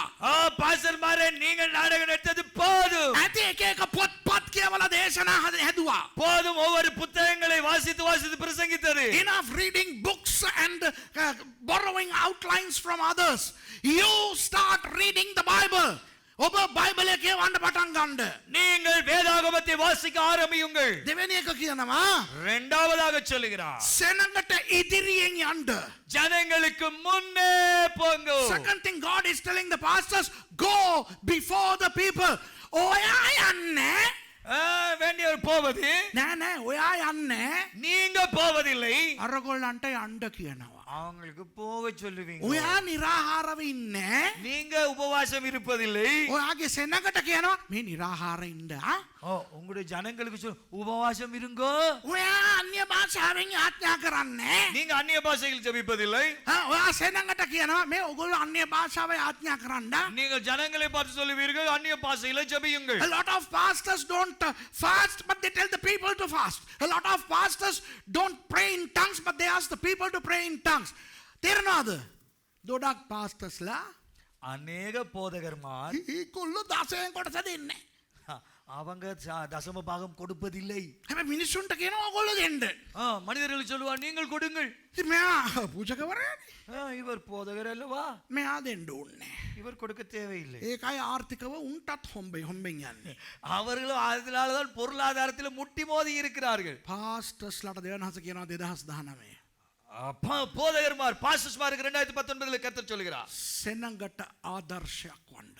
ஜனங்களுக்கு முன்மாதிரியாய் இருங்கள். God is telling the pastors in 2019, be an example to the people. You walk before them. ඒගොල්ලන්ට ඉස්සරහින් යන්න. ඒගොල්ලන්ට ඉස්සරහින් යන්න. அவர்களுக்கு முன்னே செல்லுங்கள். සෙනඟට පේන්න ඕනේ ඔබ ඉදිරියෙන් යන එක. ஜனங்கள் காண வேண்டும் நீங்கள் முன்னே போகிறதே. තේරෙනවද? pastors අපිට දෙවියන් වහන්සේ දීලා තියෙන්නේ தேவன் எங்களுக்கு கொடுத்திருப்பது හරක් නෙවෙයි, மாடுகள் அல்ல, බැටළුවෝ. மந்தைகள் அல்லது ஆடுகள். God has given to pastors not cattle but sheep. වෙනස මොකක්ද දන්නවද? வித்தியாசம் என்ன தெரியுமா? හරක් දක්කන එක පිටිපස්සෙන් දක්කන්න ඕනේ. මෙහෙම පිටිපස්සෙන් යන්න ඕනේ. ලකෝ තියෙනවා හරක් ටික ඉස්සරහින් යවලා මෝ පස්සෙන් යන්න ඕනේ. மாடு மேய்க்கிறவர்கள் என்ன செய்வார்கள்? முன்னே மாடுகளை விட்டு பின்னாலே போய் இப்படி என்று சொல்லி மாடுகளை மேய்ப்பார்கள். හැබැයි බැටළුවන්ව ගෙනියන එක්කෙනා ඉස්සරහින් යනවා, බැටළුවෝ එයාගේ පස්සෙන් යනවා. ஆனால் ஆடு அல்லது மந்தை மேய்க்கிறவன் என்ன செய்வான்? மந்தைக்கு முன்னாலே போவான், மந்தைகள் பின்னாலே அவனை பின்பற்றி வரும். Those who tend cattle walk behind the cows, right? But those who tend sheep, they walk in front of the sheep. දැන් අපේ පාස්ටර්ලාගේ හිතේ එනවා මං කියන්නම්. இப்போ பாஸ்டர்மாருடைய உள்ளத்தில் இருக்கிறதை நான் சொல்லுகிறேன். ඒ වුණාට පාස්ටර් මට හම්බෙලා තියෙන්නේ නම් තනිකර හරක්. ஆனா பாஸ்டர் எனக்கு கிடைத்திருப்பது தண்ணி மாட்டு கூட்டம் தான் கிடைத்திருக்கிறது. පාස්ටර් කොච්චර කිව්වත් මං දන්නවනේ මගේ උන්ව. பாஸ்டர் நீங்க எவ்வளவு சொன்னாலும் எனக்கு தெரியும் தானே எந்த கூட்டத்தை பத்தி. මං ඉස්සරහින් ගියා නම් හැරලා බලනකොට එකෙක්වත් නැහැ පාස්ටර්. நான் முன்னே போனா திரும்பி பார்த்தா பின்னால ஒன்றையவே காணல. බැටළුවෝ නම් මගේ පස්සෙන් එන්න එපා. மந்தை என்று சொன்னால் எனக்கு பின்னாலே வரும் அல்லவா? ඒකයි මං පස්සෙන් යන්නේ. ஆகவேதான் பின்னாலே போய் கொண்டிருக்கிறேன். You know, I know some pastors would say, Pastor Suresh, my believers are not sheep, they are cattle, they are cows, and they are oxen. Right? So when I walk in the front and turn around, these fellows are not there. That's why I am walking behind them. හරි මෙච්චර කාලෙ එහෙම කරාත් කමක් නැහැ. හරි சரி பரவாயில்லை, இவ்வளவு காலம் அப்படி செய்திருந்தாலும் பரவாயில்லை. මේ දේශනාවේ මේගොල්ලන්ටත් කියලා තියෙනවානේ. இது இந்த பிரசங்கத்தில் இவர்களுக்கும் சொல்லி இருக்கிறது தானே. කලින් පොයින්ට් එක මොනවාද? முன்பு சொன்ன குறிப்பு என்ன? ඕගොල්ලෝ බයිබලේ උස්සගෙන යනකොට ඒගොල්ලන්ට නැගිටලා ඕගොල්ලෝගේ පස්සෙන් එන්නලු. நீங்கள் வேதாகமத்தை சுமந்து செல்கிற பொழுது அவர்கள் எழுந்து உங்களுக்கு பின்னே வர வேண்டும் என்று. ඕගොල්ලෝ බයිබලේ උස්සගෙන ඉස්සරහට යන්න නැත්තම් நீங்கள் வேதாகமத்தை எடுத்துக்கொண்டு அவர்களுக்கு முன்னே செல்லாவிட்டால் ඒගොල්ලෝ නැගිටලා அவர்கள் எழுந்து ආරේ යන්නේ නැනේ. ආයෙ ඉඳ දාන්න. அவர் போகவில்லை, அவங்க உட்கார்ந்துருவாங்க.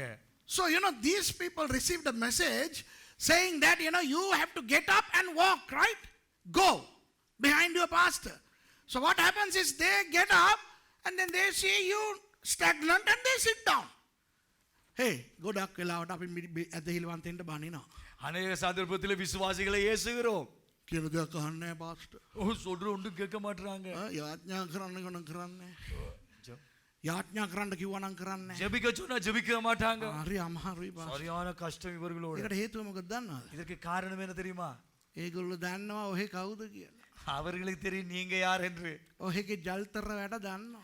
உங்களுடைய எல்லா உள்ட்ட அல்வா வேலையும் அவர்களுக்கு தெரியும். දන්නේ නැහැ වගේ හිටියට දන්නවා. தெரியாம போல இருந்தாலும் அவர்களுக்கு தெரியும். මේක පස්සෙන් ගියා නම් අපිටත් හොම්බෙන් යයි කියලා තමයි ඒගොල්ලෝ එන්නේ. இவனுக்கு பின்னால போனா எங்களுக்கு முட்டி மோதத்தான் வேண்டி வரும் என்று ඒ சொல்லி. නිසා pastors ஆகவே பாஸ்டர்மாரே හැදෙන්න திருந்துங்கள், හැදෙන්න சீர்படுங்கள். pastor කියලා පාත් දාගෙන ඉන්න එපා. பாஸ்டர் என்று பாட் போட வேண்டாம். උස්සන්න බයිබලේ பைபிளை எடுத்துக்கொள்ளுங்கள், ආදර්ශව ඉදිරියට යන්න. முன்மாதிரியாய் முன் செல்லுங்கள். තේරෙනවද? புரிகிறதா? හැදෙන්න திருந்துங்கள், ඉඳ ගන්න.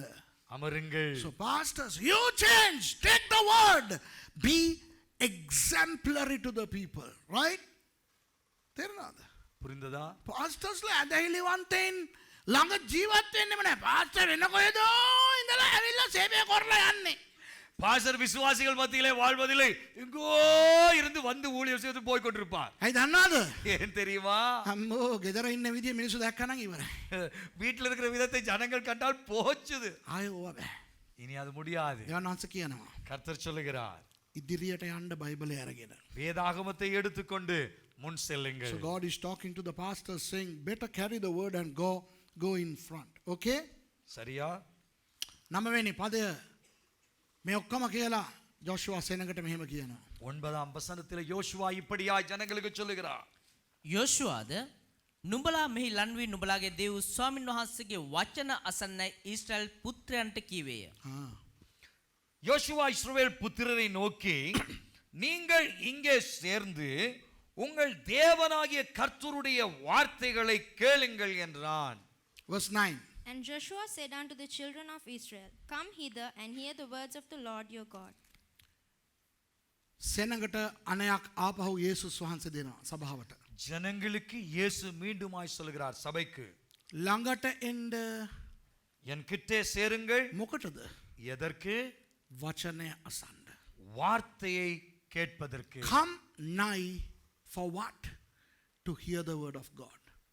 අද කාලෝචිත අනයක්. இன்றைக்கு காலகட்டத்திற்குரிய கட்டளை செய்தி. A very appropriate call for this day. ඇයි දන්නවද? ஏன் தெரியுமா?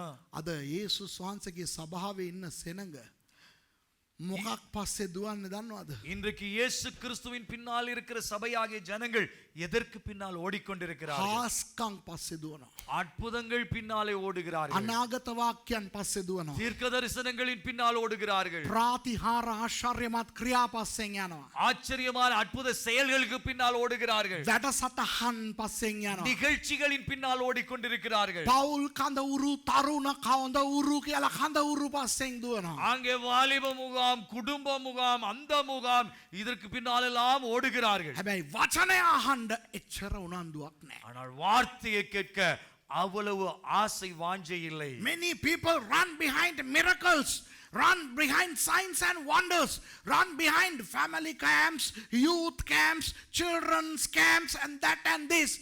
And not many people run to hear the word of God.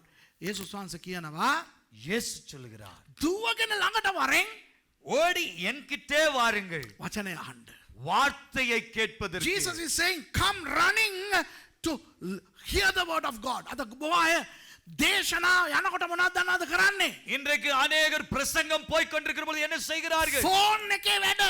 போனிலே வேலை. ෆෝන් එකේ Facebook එකේ chat කර කර ඉන්නවා messenger එකේ. போனிலே Facebookல chat பண்ணி கொண்டிருக்கிறார்கள். දේශනා කරනකොට මූ WhatsApp එකේ chat කර කර ඉන්නවා. இங்கே பிரசங்கிக்கிற பொழுது வாட்ஸ்அப்பிலே chat பண்ணுகிறார்கள். හරිද? තේරෙනවද මං කියන එක? நான் சொல்கிறது புரிகிறதா? දෙවියන් වහන්සේගේ වචනය දේශනා කරනකොට සමහරු නිදි. வார்த்தை, தேவனுடைய வார்த்தை பிரசங்கிக்கிற பொழுது சிலர் தூக்கம். දෙවියන් වහන්සේගේ වචනය දේශනා කරනකොට සමහරු කක්කුසි යනවා. சிலர் தேவனுடைய வார்த்தை பிரசங்கிக்கிற பொழுது மலசலகூடத்திற்கு ஓடுகிறார்கள். Some people, when they are in the church, when the word is preached, they are on the phone, WhatsApping and texting and tweeting and whatnot. And some people daydream, and some people really dream, they sleep. Some people go to the loo, go to the toilet. That's gone. ඒක ඉවරයි. அது முடிந்தது. ආයෙ එහෙම කරන්න එපා. இனி அப்படி செய்ய வேண்டாம். ඔබ යන සභාවේ நீங்கள் போகிற சபைக்கு අනිත් ඒගොල්ලෝ කරනවා වෙන්න පුළුවන්. மற்றவர்கள் செய்யலாம், ඔබ කරන්න එපා. நீங்கள் செய்ய வேண்டாம். ඔබ ආය වචනය සාපිපාසයෙන් අසන කෙනෙක් වෙන්න. நீங்கள் இனிமேல் வார்த்தையை தாகத்தோடு கேட்கின்ற ஜனங்களாய் மாறுங்கள். Let others in your church do, but you don't do. You listen to the word of God. දෙවියන් වහන්සේගේ වචනය අසන කාලය ඇවිල්ලා තියෙන්නේ. தேவனுடைய வார்த்தையை கேட்கின்ற காலகட்டம் வந்து விட்டது. ඔන්න දැන් இப்பொழுது 11 වෙනි පදය. 11ாம் வசனம். Let's go to verse 11.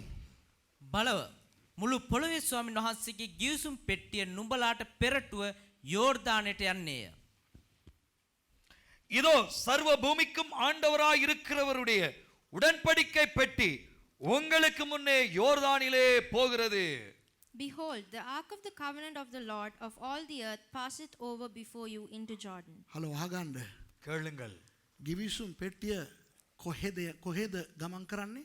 உடன்படிக்கை பெட்டி எங்கே பயணித்துக் கொண்டிருக்கிறது, பயணம் போய் கொண்டிருக்கிறது? ඔබත් සමගද ඔබගෙන් පිටිපස්සෙන්ද ඔබගෙන් ඉස්සරහින්ද? உங்களோடா, உங்களுக்கு பின்னேயா, உங்களுக்கு முன்னேயா? ඉස්සරහින්. Where does the ark of the covenant travel? With you, behind you, or in front of you? In front of you. එහෙමනම් ඔබ යා යුත්තේ බයිබලෙත් සමගද නැත්නම් බයිබලයට ඉස්සරහද නැත්නම් බයිබලයට පිටිපස්සෙන්ද? அப்படியானால் நீங்கள் எப்படி போக வேண்டும்? வேதாகமத்தோடா, வேதாகமத்திற்கு முன்னேயா, அல்லது வேதாகமத்திற்கு பின்னே செல்வதா? So where should you walk in relation to the Bible? With the Bible, behind the Bible, or in front of the Bible? බයිබලයට පිටිපස්සෙන්. பைபிளுக்கு பின்னால் நீங்கள் போக வேண்டும். You have to follow the Bible. You have to go behind the Bible. මොකක්ද දන්නවද අර්ථය? என்ன அர்த்தம் தெரியுமா இதனுடைய? මෙච්චර කල් இவ்வளவு காலம் වාගේ ඇන්ටි කියපු දේ ඇහුවා. உங்களுடைய ஆன்ட்டி சொன்னதை கேட்டீங்க. වාගේ අංකල්ගේ අදහස් ඇහුවා. நீங்க உங்களுடைய அங்கிளுடைய கருத்துக்களை கேட்டீர்கள். හරිද? වාගේ යාළුවන්ගේ අයිඩියාස් ඇහුවා. உங்களுடைய நண்பர்களுடைய கருத்துக்களை பெற்றுக்கொண்டீர்கள். ආය இனிமேல் ඒගොල්ලන්ගේ අදහස් බයිබලයට අනුව නැත්තම් அவர்களுடைய ஆலோசனை அல்லது கருத்துக்கள் வேதாகமத்திற்கு ஒத்து வராவிட்டால் අහන්න එපා. கேட்க வேண்டும். බයිබලේ කියන විදියට බයිබලයට පස්සෙන් යන්න. பைபிள் சொல்லுகிறவனமாய் பைபிளுக்கு பின்னாலே செல்லுங்கள். The meaning is this: all this while you were listening to your friends, to your uncle, your auntie and others. But from now, don't listen to anybody if they say anything contrary to the word. Follow the word. බයිබලේ ඔයගලන්ට එක දෙයක් කරන්න කියලා. Bible உங்களுக்கு ஒன்றை செய்ய சொல்லுகிற போது අනිත් කවුරු කරන්න එපා කිව්වත් කරන්න. මොකද බයිබලයට කීකරු වෙන්න. வேறு யார் சொன்னாலும் இதை செய்ய வேண்டாம் என்று சொன்னாலும் அதை கேட்க வேண்டாம். வேதம் சொல்லுகிறதைக்கு கீழ்ப்படியுங்கள். If the Bible tells you to do something, if nobody says to do that, you do it. Why? Because you have to follow the Bible. ඒ වගේම அதுபோலவே බයිබලේ යම් දෙයක් කරන්න එපා කිව්වනම් வேதாகமம் ஒன்றை செய்ய வேண்டாம் என்று சொன்னால் කවුරු කරන්න කිව්වත් කරන්න එපා. யார் செய்யுங்கள் என்று சொன்னாலும் செய்ய வேண்டாம். On the same token, if the Bible tells you not to do something, no matter who says to do, don't do, because you have to follow the Bible. තේරෙනවද? புரிந்ததா? ඔන්න விளங்கியதா? අවසාන දේ. கடைசி விடயம் 13 වෙනි පදය. 13வது வசனம். මේ විදියට අපි කීකරු වුණොත්, if we obey, this is what's going to happen in verse 13. இப்படியாய் நாம் கீழ்ப்படிந்தால் என்ன சம்பவிக்கும்? சம்பவிப்பது என்னவென்றால் வாசிங்க. சம்பவிப்பது என்னவென்றால் சர்வ பூமிக்கும் ஆண்டவராகிய கர்த்தரின் பெட்டியை சுமக்கிற ஆசாரியர்களின் உள்ளங்கால்கள் யோர்தானின் தண்ணீரிலே பட்ட மாத்திரத்தில் மேலே இருந்து ஓடி வருகிற யோர்தானின் தண்ணீர் ஓடாமல் ஒரு குவியலாக நிற்கும் என்றார். මුළු පොළොවට ස්වාමීන් වහන්සේගේ ගිවිසුම් පෙට්ටිය ගෙන යන පූජකයන්ගේ පතුල් යෝර්දාන් ජලයේ තබන විට යෝර්දාන් ජලයේ එනම් ඉහළින් එන ජලය නැවතී ඒක ගොඩක් වී සිටිනවා ඇතැයි කීවේය. And it shall come to pass, as soon as the soles of the feet of the priests that bear the ark of the Lord of all the earth, shall rest in the waters of Jordan, that the waters of Jordan shall be cut off from the waters that come down from above, and they shall stand upon and eat. නන්දරායි கேட்டுக்கொள்ளுங்க. Listen to this very carefully. අවුරුදු 40ක් බොහෝ බාධාවන් පහු කරගෙන ආවා මේ සෙනඟ. 40 ஆண்டுகள் अनेक தடைகளை தாண்டி இந்த ஜனங்கள் வந்தார்கள். දැන් යෝර්දාන් ගඟ පහු කරගෙන යන්නයි තියෙන්නේ. இப்பொழுது யோர்தானை தாண்டி செல்வது மாத்திரம்தான். මාර වැඩක්. ஒரு பிரதான விடயம். யோர்தான் கங்கை கம்பத்தோட வரணும். யோர்தானிலே இப்பொழுது பெருக்கெடுத்து ஓடுகிறது. They have seen a lot of miracles through the 40 years that they traveled in the wilderness. Now all they have to do is to cross the river Jordan, but lo and behold, the Jordan is overflowing with a huge volume of water. You can see භයානක විදියට ගලනවා මේ ඉවුරු දෙක කඩාගෙන ගලාගෙන යනවා භයානකයි. இப்பொழுது அந்த யோர்தான் நதியானது மிகவும் பெருக்கெடுத்து ஒரு பெருவெள்ளம் போல இரண்டு மடைகள் உடைத்துக் கொண்டு ஓடுவது போல ஓடிக்கொண்டிருக்கிறது. You know, the river Jordan was gushing, destroying, overrunning the banks of the river also. අපි tsunami දැක්ක මතකද? உங்களுக்கு ஞாபகம் உண்டா நாம் சுனாமியை பார்த்தோம். tsunami අර රළ රකුසා ගහනකොට මොනවත් ඒකට රේව එන්න ගන්න බැරි වුණා. அந்த சுனாமி அலைகள் அடிக்கின்ற பொழுது அதை எதுவுமே எதிர்த்து நிற்க முடியவில்லை. අර එන්න පත කෝච්චියක්ම එක්කඩේ ගහගෙන ගියා කුඩු වුණා. මතකද? அப்படிப்பட்ட பிரமாண்டமான புகையிரதமே இக்கடுவையிலிருந்து அடித்துக் கொண்டு போய்விட்டது எங்கோ. කැනඩියන් කාරයෝ දීපු M2 එන්ජිම එකට කියන්නේ යකට යකා කියලා ඒකට වතුර ගැහුවා කැටෙන්න කුඩු වෙන්න. அந்த கனடியர்கள் கொடுத்ததான புகையிரத என்ஜின் அதை உடைத்து தள்ளியது அந்த தண்ணீர். You know, in tsunami we saw how the gushing wave just broke through all barriers. Nothing could withstand that water.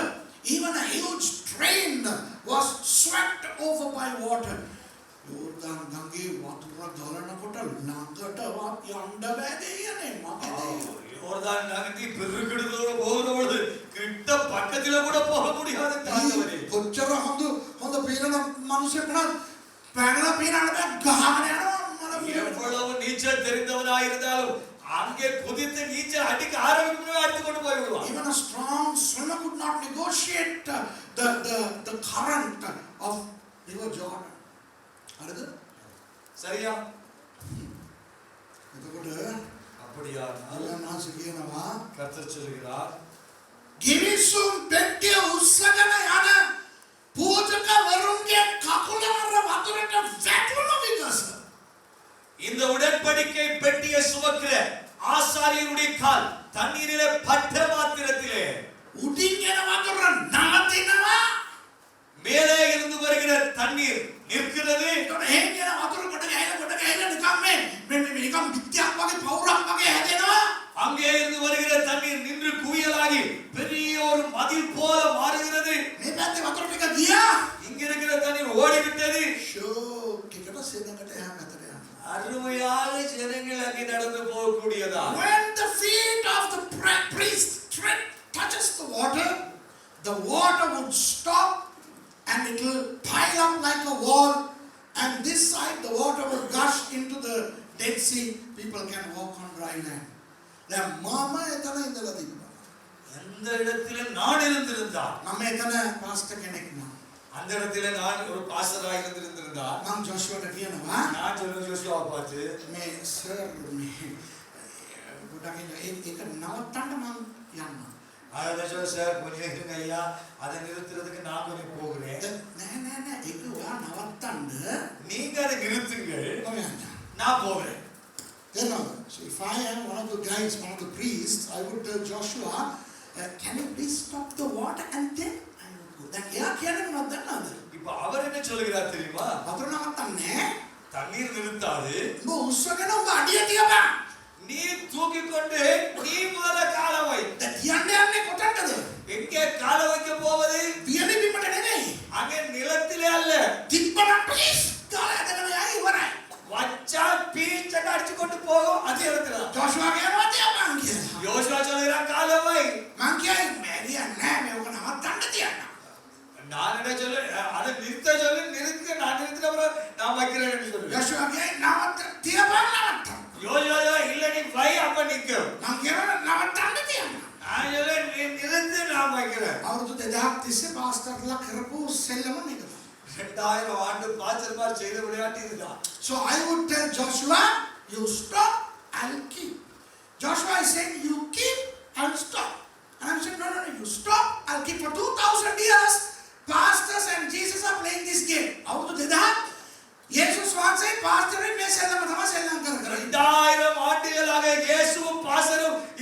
விளையாட்டு தான் நடக்கிறது. ස්වාමිනේ බාධා ஓ ஆண்டவரே தடை. කරදර ஐயோ எப்போ කරදර தொல்லை ප්‍රශ්න பிரச்சனை ආර්ථික අමාරු பொருளாதார பிரச்சனை. අයියෝ අපිට පල්ලි වලට ගහනවා ஐயோ சபைகளை அடிக்கிறார்கள். අපිට විරුද්ධව නීති කියනවා எங்களுக்கு விரோதமா சட்டங்கள் கொண்டு வருகிறார்கள். ප්‍රශ්න பிரச்சனை. නග ගලනවා ஓ 6 பேருக்கு எடுத்து ஓடுது. අකුල තියන්න බෑ கால வைக்க முடியல. එවනස් කියනවා கர்த்தர் சொல்கிறார். පළවෙනි එක උස්සපන් බයිබලේ முதலாவது பைபிளை தூக்கு. ඉස්සල උස්සපන් බයිබලේ முதலாவது பைபிளை தூக்கு.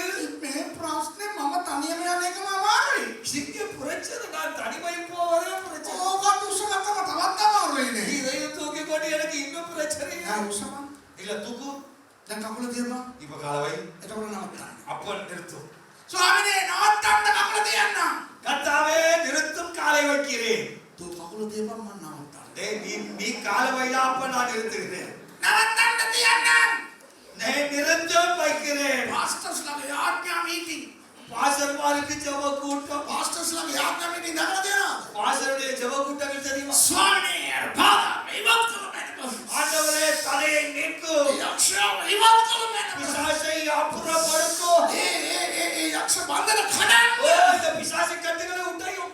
එවනස් කියනවා නැගිටපන් எழுப்புடா. ඉස්සරහට මොනිය முன்னுக்கு போ. ස්වාමීන් අපි ඉදිරියට යන්න වහන්සේ දේවල් ඉවත් කරන්න நீர் எங்களுக்கு முன்னே போ. நீர் தடைகளை நீக்கு. එවනස් කියනවා ඉස්සරහට පඩයන් බම්ම නවත්තන්න ஆண்டவர் சொல்றார், நீ முன்னாலே போ நான் நிறுத்துகிறேன். අර පාස්ටර්ස් තේරෙනවද பாசர் புரியுதா? යන්නේ போதில்ல. ඇයි பயம். මෙතන ඉඳන් කියනවා ස්වාමීන් වහන්සේ සර්ව බලධාරී கர்த்தர் சர்வ வல்லவர். වහන්සේට බාධා නවත්තන්න පුළුවන් அவரால் தடைகளை உடைக்க முடியும். කකුල තියන්නකො காலவை முடியாது. we pastors we preach that God can do anything but we are scared to keep our foot අර්ථම කියන්නේ நான் சொல்கிறது சரியா? මේගොල්ලෝ ඉස්සලා වචන උස්සන්න ඕනේ இவர்கள் முதலாவது வசனத்தை ஏந்த வேண்டும். ඒකම මම එතන හිටියේ හොඳට මම එතන හිටියේ நல்ல வேளை நான் அங்கே இருக்கவில்லை. If that I was not there otherwise they never would have crossed Jordan මම එතන තිබ්බනම් ජෝර්දාන් පහ කරගෙන යන්නේ නැහැ මම කකුල තියන්නේ நான் அங்கே இருந்திருந்தால் யோர்தானை கடந்து போயிருக்கவே மாட்டார். ஏன் நான் விட மாட்டேன். ඒ පොරවල කකුල තිබ්බා அவர்கள் காலை வைத்தார்கள். අර නැටි පෙට්ටිය උස්සගෙන பாருங்க, புதுமையான வேலை. பெட்டியை தூக்கி கொண்டு බලන්න 15 15 16 read 15 and 16 look what happened யோர்தான் அறுப்பு காலம் முழுவதும் கரை புரண்டு போம். කියවන්නේ පෙට්ටිය ගෙන යන්න යෝර්දාන්ට පැමිණ විටද පෙට්ටිය ගෙන යන එදා මොනවද පෙට්ටිය 15 යෝර්දාන් අර දලාගෙන යයි කියන එක හොයලා කියන්න කොතනද තියෙන්නේ you read in the meantime you read And the feet of the priests that no before that Jordan would no upside down කරන්නේ ගොයන් කපන කාලය මුළුල්ලේ අන්න ඒක තමයි මට ඕනේ අන්න ඒක තමයි ගොයන් කපන කාලය මුළුල්ලේ ජෝර්දානයේ ජලය එහි සියලු යුරු ඉක්මවා උතුරා යයි. ඉවුරු ඉක්මවා උතුරා යයි read that bit For Jordan overflowed all his banks all the time of harvest. the Jordan overflows even the banks කරේ පුරන්න ඕඩු හැබැයි පෙට්ටියේ සුමකර ආසාරයෙන් කාර්යයෙන් තන්නේරින් ඕරத்தில் பட்ட உடனே wow பெட்டி உசரல නෑ කියවන්නේ කොහොමද තියෙන්නේ කියලා පෙට්ටිය ගෙන යන්න ජෝර්දාන්ට පැමිණ විටද පෙට්ටිය ගෙන යන පූජකයන්ගේ පාද ජලය අතර ගැලුණු විටද And as they that bear the ark were come unto Jordan, and the feet of the priests that bear the ark were dipped in the brim of the water. dipped in the brim of the water තුලට කකුල දාන්න ඕනේ அது உள்ள கால விட தேவையில்லை. නිකන් අර වතුරට වැටුණා විතරයි அந்த கால் தண்ணியிலே பட்ட உடனே மேலே இருந்து ஓடி வருகிற தண்ணீர் நின்று wow ඉහළින් බැසෙන ජලය නැවති ඉතා දුර yeah And the waters which came down from above stood and rose up. that's what I want no sooner the feet of the priests touched the brim of the water stopped අර කකුල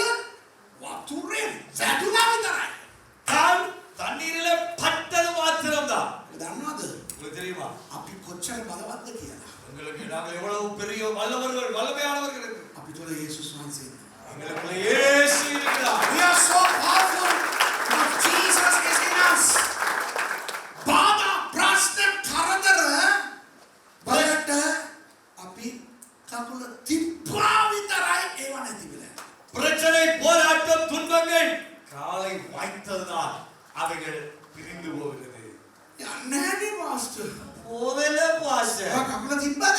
நீங்க கால வச்சீங்களா pastor? නෑ. ඒක මොනවද කරේ? இல்ல என்ன ඒක செய்யுங்க? ගමන් ඉඳගෙන යන්න.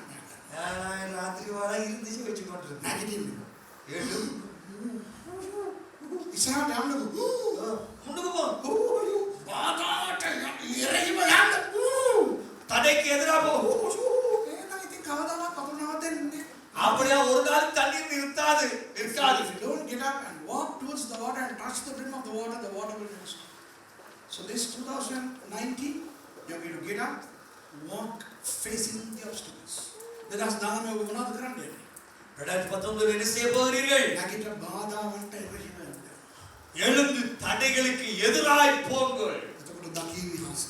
அப்பொழுது அற்புதங்களை காண்பீர்கள். හරිද? சரியா? 17 කියලා ඉවර කරමු. 17 வாசித்து நாம் நிறைவு Let's செய்வோம். read verse 17 last. 17 சகல ஜனங்களும் யோர்தானை கடந்து தீருமளவும் கர்த்தருடைய உடன்படிக்கையை பெட்டியை சுமக்கிற ஆசாரியர்கள் யோர்தானின் நடுவிலே தண்ணீர் இல்லாத தரையில் காலூன்றி நிற்கும் போது இஸ்ரவேலர் எல்லாரும் தண்ணீரற்ற உலர்ந்த தரை வழியாய் கடந்து போனார்கள். ස්වාමීන් ගිවිසුම් පෙට්ටිය ගෙන යන පූජකයෝ යෝර්දාන් මැද වියලි භූමිය පිට ස්ථීරව සිටියෝය. මුළු සෙනඟ යෝර්දානයේ සම්පූර්ණ එතර වෙන තෙක් සියලු ඊශ්‍රායලවරු වියලි බිම පිට ගියෝය. And the priests that bare the ark of the covenant of the Lord stood firm on dry ground in the midst of Jordan, and all the Israelites passed over on dry ground until the people were passed clean over Jordan.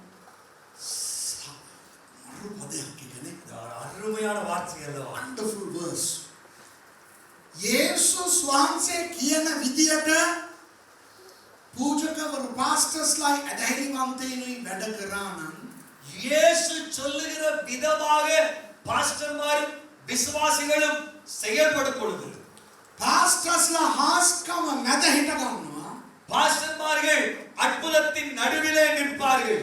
ඒගොල්ලන්ගේ සෙනඟ අර පැත්තෙන් මේ පැත්තට බය නැතුව හාස්කම හරහා ගමන් කරනවා. அவர்களுடைய ஜனங்கள் இந்த கரையிலிருந்து அந்த கரையை அற்புதங்கள் மூலமாய் கடந்து போவார்கள். If the pastors, if we obey what the Lord Jesus tells us, both the pastors and the believers alike, the pastors will stand in the middle of the miracle and the people will walk from that side to the other side. தேவகத்திவர் மனதாரந்த கரண்டு தேவ ஊழியர்கள் என்ன செய்ய வேண்டும் என்று தெரியுமா? අපි හාස්කම් මැද හිට ගන්න ඕනේ. நாங்கள் அற்புதங்கள் மத்தியிலே நடுவிலே நிற்க வேண்டும். ඒගොල්ලෝ හිටගත්තේ යෝර්දාන් මැද. அவர்கள் நின்றது யோர்தானின் மத்தியிலே. ඒ කියන්නේ බාධාව නැවැත්වා ඒ බාධාව මැද ගිහිල්ලා හිටගෙන ඉන්නවා මිනිස්සු පෙට්ටියල්ල. ஆங்கே தடை செய்து கொண்டிருந்த தடையை தடை செய்து அதன் மத்தியிலே போய் நின்று கொண்டிருக்கிறார்கள் உடன்படிக்கை பெட்டியோடு. God removed the obstacle and they were standing in the middle of the obstacle. Wow! Pastors la ඒ හාස්කම් මැද හිටගෙන ඉන්නකොට பாஸ்டர்மார் அற்புதங்கள் நடுவிலே நிற்கிற பொழுது ඒ pastors la කරන කොටගෙන அந்த பாஸ்டர்மார்களை கொண்டு මිනිස්සු බය නැතුව හාස්කම් තුලින් ගමන් කරනවා. ஜனங்கள் பயம் இல்லாமல் அற்புதங்களுக்கூடாய் நடந்து ඒක செல்வார்கள். තමයි සභාව. இதுதான் சபை. That is the church. The pastors should stand in the middle of the miracles and let people walk through the miracles. 2019 2019 Joshua 3 පරිච්ඡේදයේ අවුරුද්ද. யோசுவா 3ஆம் அதிகாரத்தின் ஆண்டு. 2019 is the year of Joshua chapter 3. Take this word into your system, put it into practice and see what the Lord is going to do to you in this year. මේ වචන අල්ලගන්න, இந்த வார்த்தையை பிடித்துக் கொள்ளுங்கள், ජීවිතයට අදාළ කරගන්න, வாழ்க்கைக்கு அபியாசப்படுத்துங்கள், போட்டுக்கொள்ளுங்கள். බලන්න 2019 දෙවියන් වහන්සේ මොන තරම් දේවල් උලට කරන්නේ. 2019 பாருங்கள் தேவன் எப்படிப்பட்ட காரியங்களை உங்களுக்கு செய்ய போகிறார். විශ්වාස කරනවද? விசுவாசிக்கிறீர்களா? Do you believe?